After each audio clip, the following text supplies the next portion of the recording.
ጸሎታ ለማርያም ወስዕለታ ያድህነን እማአተ ወልዳ ማለት ምን ማለት ነው ትርጉሙ?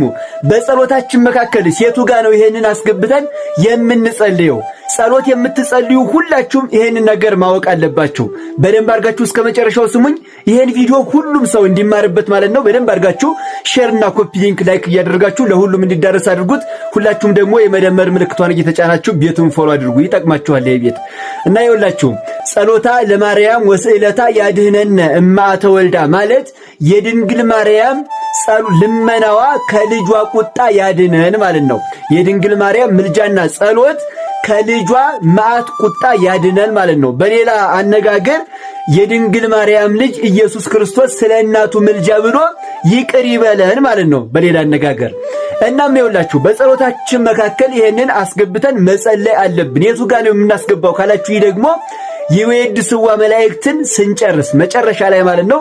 የወድስዋ መላእክት ማርያም በመንጦላይት ውስጥ ያመሰግኗታል የሚለውን ጸሎት ስንጨርስ ጫፉ ላይ ከዚያ ጸሎታ ለማርያም ወስዕለታ ያድህነን እማአተ ወልዳ ብለን እንጸልያለን። ማንሳት የፈለግናቸው ስሞችንም እዚህ ጋር ያስገባን ማለት ነው እንጸልያለን ማለት ነው።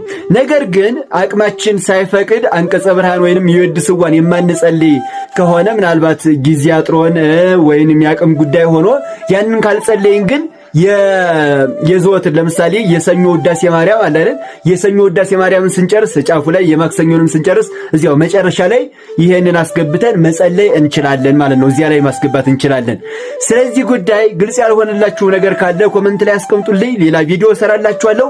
ሁላችሁም ግን ኮሜንት ላይ ክርስቶስ ሆይ ስለ እናትህ ምልጃ ብለህ ማረን እያላችሁ ጻፉ። ሁላችሁም ክርስቶስ ሆይ ስለ እናትህ ምልጃ ብለህ ማረን እያላችሁ ኮሜንት ላይ ጻፉልኝ። ይሄን ቪዲዮ ብዙ ሰው እንዲማርበት በደንብ አድርጋችሁ ሼር እና ኮፒ ሊንክ ላይክ እያደረጋችሁ ለሁሉም ኦርቶዶክሳውያን አድርሱላቸው። ይሄ ቤት ትጠቀሙበታላችሁ። ሁላችሁም ፎሎ አድርጉ ቪዲዮ ሲለቀቅ እንዲደርሳችሁ ማለት ነው። ቃላት አጠረ ማርያም እወዳችኋለሁ። ክብር በሉልኝ።